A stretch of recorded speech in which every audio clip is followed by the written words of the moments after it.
ఇక డీటెయిల్స్లోకి వెళ్తే సినీ కళామ్మ తల్లి బిడ్డగా ఉమ్మడి ఆంధ్రప్రదేశ్ రాష్ట్ర ముఖ్యమంత్రిగా స్వర్గీయ డాక్టర్ నందమూరి తారక రామారావు తెలుగు జాతికి తెలుగు భాషకు చేసిన సేవలు ఎనలేనివని ఆయన జీవితం స్ఫూర్తిదాయకమని జాయింట్ కలెక్టర్ రాహుల్ మీనా కొనియాడారు. బుధవారం విశ్వవిఖ్యాత నట సార్వభౌమ ఉమ్మడి ఆంధ్రప్రదేశ్ రాష్ట్ర మాజీ ముఖ్యమంత్రి నందమూరి తారక రామారావు జయంతిని పురస్కరించుకుని కాకినాడ కలెక్టరేట్లో వివేకానంద సమావేశ హాల్లో ఎన్టీఆర్ జయంతి వేడుకలను ఘనంగా నిర్వహించారు.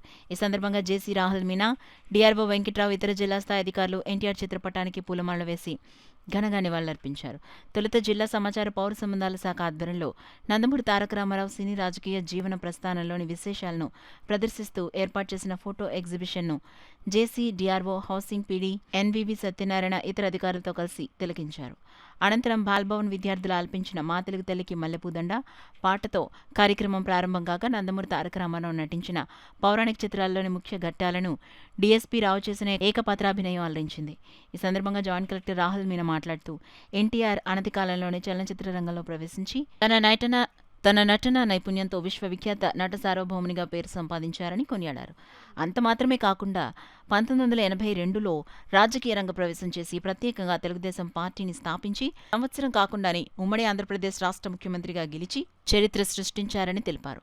సినీ కళ పోషకుడిగా చలనచిత్ర రంగానికి ఉమ్మడి ఆంధ్రప్రదేశ్ రాష్ట్రానికి ముఖ్యమంత్రిగా నందమూరి తారక రామారావు అమూల్యమైన సేవలందించారని, ఆయన జీవితం మనందరికీ స్ఫూర్తిదాయకంగా నిలుస్తుందని జేసీ తెలిపారు. జిల్లా రెవెన్యూ అధికారి జె వెంకట్రావు మాట్లాడుతూ రాష్ట్ర ప్రభుత్వ సూచనల మేరకు ఉమ్మడి ఆంధ్రప్రదేశ్ రాష్ట్ర మాజీ ముఖ్యమంత్రి నందమూరి తారక రామారావు జయంతిని కాకినాడ జిల్లాలో ఘనంగా నిర్వహిస్తున్నామన్నారు. పేద ప్రజల సంక్షేమం లక్ష్యంతో కిలో ₹2 బియ్యం వంటి ఎన్నో సంక్షేమ కార్యక్రమాలకు శ్రీకారం చుట్టి పేదల హృదయాల సుస్థిర స్థానాన్ని ఎన్టీఆర్ సంపాదించుకున్నారన్నారు.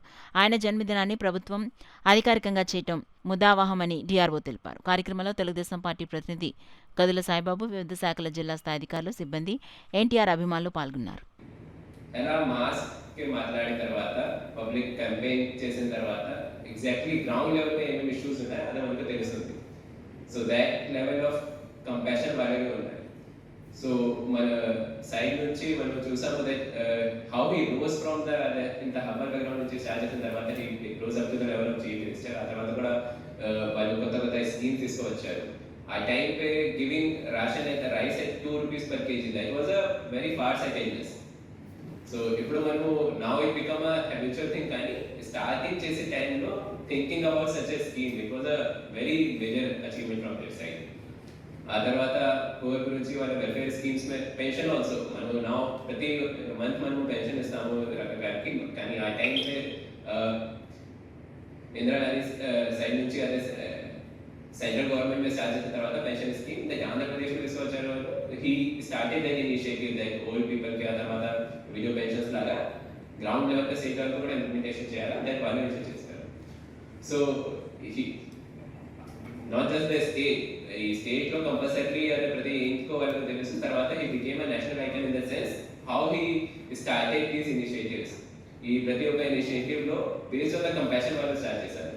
సో అదే ఎంత గ్రౌండ్ లెవెల్ పై వాళ్ళు మాట్లాడిన తర్వాత then he rolls up to this occasions. మన సైడ్ నుంచి కూడా సిన్స్ అది ప్రతి ఒక్క గవర్నమెంట్ ఎంప్లాయ్ కూడా కంపల్సరీ అదే రెస్పాన్సిబిలిటీ ఉన్నాయి కాబట్టి ఈ స్టేట్ ఫంక్షన్ లాగా మనం అందరికీ this is one of the times that we can remind that how to be grounded. ఆ తర్వాత మనం సైడ్ నుంచి if we do our work honestly, అదే that is one of the lessons we can learn from a state like that.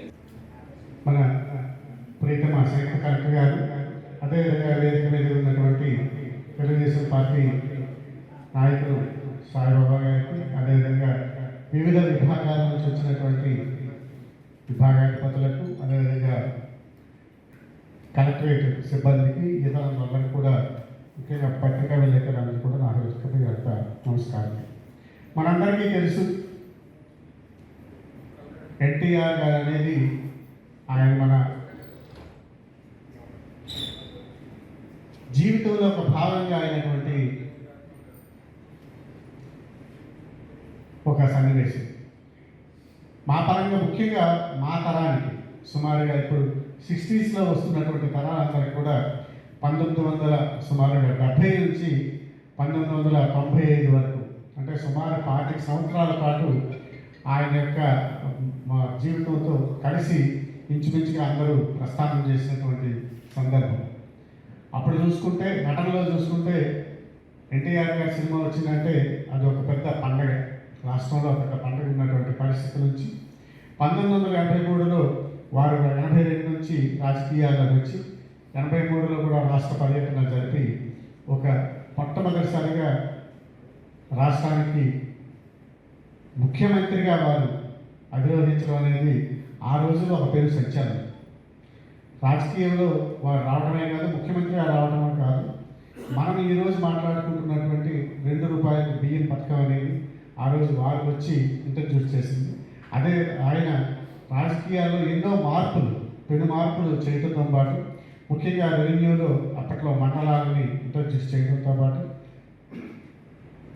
అలాగే మనకు ఉన్నటువంటి ఇప్పుడు నేను పేర్కొన్న ₹2 బియ్యం అనేది, అలాగే ఎన్నో మన వెల్ఫేర్ స్కీమ్స్ అన్ని కూడా ఇంట్రడ్యూస్ చేయడానికి సినిమా ఫీల్డ్లో చెన్నైలో ఉంటూ దినదిన అభివృద్ధి చెందుతూ రాష్ట్రంలోనే కాకుండా ఆంధ్ర రాష్ట్రమే కాకుండా ఉభయ తెలుగు రాష్ట్రాల్లోని అదేవిధంగా చెన్నైలోని మిగిలిన రాష్ట్రాలు అన్నిటిలో కూడా శ్రీకృష్ణుడు అంటే ఇట్లా ఉంటాడు అన్న భావాన్ని తీసుకొచ్చి శ్రీకృష్ణుడు భగవంతుడిని తెలియని దేవుల్లో భగవంతుడు ఎలాగ ఉంటాడేమో, శ్రీకృష్ణుడు ఇలాగ ఉండేవాడేమో అని అభిప్రాయాన్ని తీసుకొచ్చినటువంటి గొప్ప నటుడు ఎన్టీ రామారావు గారు. ఆ మహానీయుడు ఈ రోజున మనమందరం కూడా తరించుకుంటున్నామంటే ఈరోజు ఆయన పుట్టినరోజు.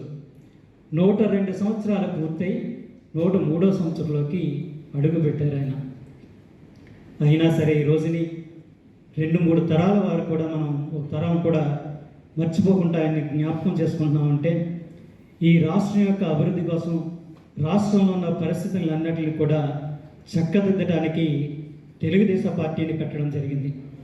1982 మార్చి 29న పార్టీని పెట్టాలని నిర్ణయించుకోవడం, ప్రతి చోటకి తిరిగి ప్రసంగాలు ఇస్తుంటే ఏ రోజుని ఎప్పుడూ లేనటువంటి జనసంభవంతో రాష్ట్రంలో ఒక రకమైన ఉద్రేక్తత అనేటువంటి ప్రజల్లో నాయకుడు వచ్చాడు, ఈ రాష్ట్రాన్ని కాపాడతాడు, మన గౌరవాన్ని కాపాడతాడన్న అభిప్రాయం ప్రజల్లో రావడం, ప్రజలందరూ కూడా చాలా సంతోషదాయకంగా ఆ రోజు ఎన్టీ రామారావు గారికి స్వాగతం చెప్పడం, ఎన్టీ రామారావు గారు కూడా చాలా ఆశయ భావాలతోనే పార్టీ పెట్టడం జరిగింది.